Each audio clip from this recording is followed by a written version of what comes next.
Welcome back to Boston, where we're continuing to count down to Game 1 of the NBA Finals. But before we get back to that, we had some breaking news out of LA because, you know, you can't have a little LA when you're in Boston in the finals, all that. The Lakers, they're targeting Dan Hurley as the next head coach of their franchise. He is the back-to-back coach of the NCAA champion UConn Huskies. This is all according to our senior insider, Adrian Wojnarowski. Hurley is 141-58 in his 6 seasons with Connecticut. And ESPN Bet currently has the Huskies tied for the best odds to win it all again next season, as Woj joins us back on the set. So why is it that the Lakers are interested in Hurley as their next head coach here, Woj? Rob Pelinka saw Dan Hurley, sees Dan Hurley, is the best available coach out in the marketplace, NBA or college. He wants to put a program in LA. They don't want to continue with a new coach every 2 or 3 years. They know this is not how you build a sustainable organization. They want the development of their young players. They want his offensive innovation that you've seen at UConn, but his leadership. And Dan Hurley, listen, he has built programs at the high school level, at the small, low major, mid-major, and then built a juggernaut at the high major level. He's always talked about himself as something of an experiment. I'm a high school coach who's coaching in high major basketball, see if it works. Well, he dominated the sport, and I think the intrigue for Dan Hurley is, can I translate this one more time, not just to the NBA, but to the Los Angeles Lakers, to one of the most prominent positions in all of not just basketball, but sports. But the way Pelinka, Jeannie Buss are looking at this, they've had legacy coaches in LA. Pat Riley, Phil Jackson. Now, not comparing Dan Hurley to those two immortal coaches, but this is someone who is probably on his way to the Naismith Basketball Hall of Fame if he stays at the college level. They think he can be that, have that kind of an impact on their organization. They are relentless right now in their pursuit of him. One thing that I thought was really interesting about your reporting and all of this is the development that Hurley could bring to this organization. Because when you look at the Los Angeles Lakers, yes, of course, they are headlined by Anthony Davis, by LeBron James. But they're also relying on a core of relatively young players that they need to continue to bring along if they are going to achieve their banner number 18. As well as when you look at, they have the 55th pick in this draft, and could somebody who could be available there like Bronny James be available there, and being able to mesh both the talented, you know, legendary players that they have with this young core. Well, first of all, good luck to whoever gets this job, because they're in the wrong conference for quick rises up and sudden runs to a championship. The West ain't the East. It's no cakewalk. The reaction to Woj's report this morning from around the league, including coaching agents who represent some of the candidates, is number one, what? Holy cow. Like, these people hadn't even gotten a whisper of Dan Hurley's name. And number two, that there's no questioning what Dan Hurley is as a coach. He is a tactician. He's the development guy. He is a great coach. The only questions that I've heard at all are about his personality, his fieriness, his going back and forth with fans. Is that going to translate to the 82-game grind of the NBA? But there's no question about him as a coach. And Woj said this, you know, they don't want to be going through coaches every 2 and 3 years. They want a legacy coach. Well, then they better give Danny Hurley some leeway for a mediocre year here and a mediocre year there, because that's just the reality. He's earned leeway by his incredible accomplishments at UConn and elsewhere, but they haven't given anyone else leeway. You win championships there, you get blamed. You go conference finals there, you get blamed. They better give him leeway if they hire him. The contract helps give you leeway. The length of the contract, the money that's owed. In some cases, you've seen owners pull the plug in a year and pay out a tremendous amount of money.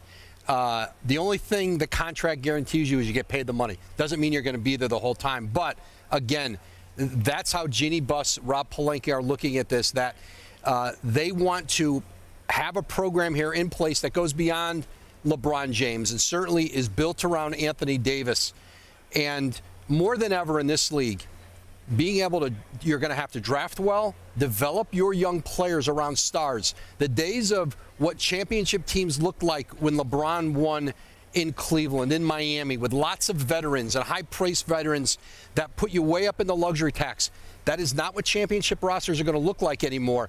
So the Rui Hachimuras, the Austin Reeves, the Max Christies, those are the players, in part, they're bringing in Danny Hurley, or potentially bringing in Danny Hurley, to try to improve, because no organization can do it without that, without looking at it in that way. Or you look like what Phoenix does right now with 3 star players and an infrastructure that doesn't have quite enough depth. You know what they're doing? The Lakers are now focusing on the organization and not LeBron James, if that makes sense. Meaning they're saying we have to have culture for the long term. How do we have culture? First, before we build a house, we got to lay the foundation. We got to call in the dump trucks. We got to put the dirt on the ground. And then you start to work on the framework and things to that nature, putting up the sheetrock. Damn it, but it's going to take time. It's a process of building a house. And I love this direction. I mean, listen, they talk about, we see how much fire Dan Hurley have. We see how he brings out the best of his players. We see how on camera, how he holds them accountable.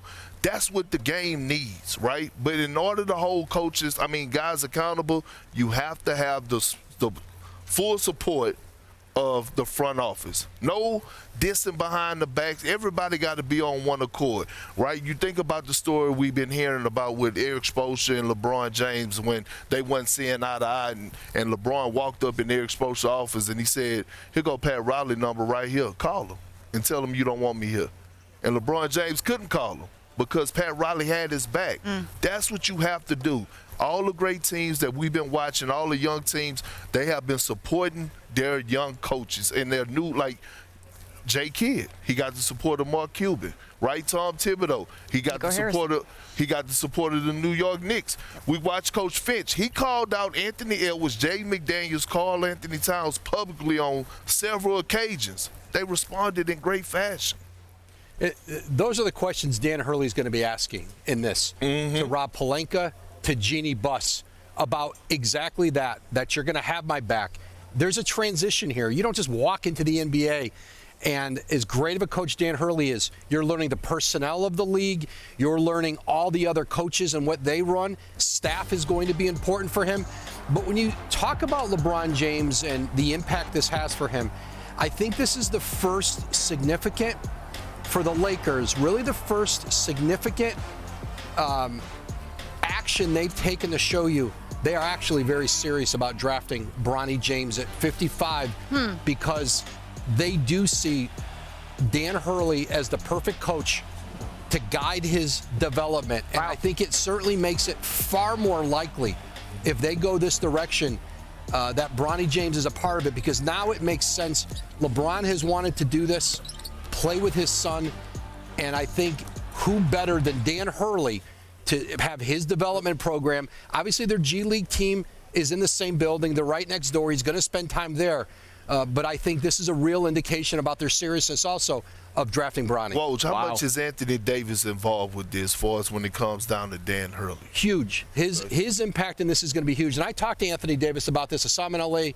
a few weeks ago. You were with me. And he talked about wanting to make sure that he was on the same page with a new coach, that they're moving forward together. That's important to Rob Pelinka, Jeannie Buss, that Anthony Davis understands what it's going to look like. The actions that they run at UConn, all the X's and O's that Dan Hurley is going to bring. How is that going to help elevate Anthony Davis? And so that's going to be a big part of the conversation here between now and potentially hiring Dan Hurley. They want AD to have a big voice in this. He wants to have a voice. My sense is the key Laker players are pretty enthusiastic about this idea. This is all so important so that Bronny James, it could be more realistic that he could end up in LA if Dan Hurley is in fact their next head coach, and then also having that top-down buy-in. And then, of course, Magic Johnson weighs in with the most magic social post ever. I heard the great news that Lakers owner Jeannie Buss and GM VP of Basketball Ops Rob Pelinka had conversations with Dan Hurley about becoming the next Lakers head coach. I'm so excited. I'm so thrilled. This would be a game changer for the Lakers organization, LeBron, AD, the rest of the Lakers, Laker Nation, and the NBA. Okay. Coach Hurley can coach his butt off. Yeah. That's a ringing endorsement right there. Big Perk, you ready? It's the NBA Finals. That means that the big list is getting even bigger and even better. Well, it's a big stage. The top 5 players in NBA Finals history. That's next. Oh, in history? No, just for this one. Try to boast at what I look like. Think I'm gonna try to wear, pull up all brains. Jimmy with the heat, I'm on fire. It's 88 over here,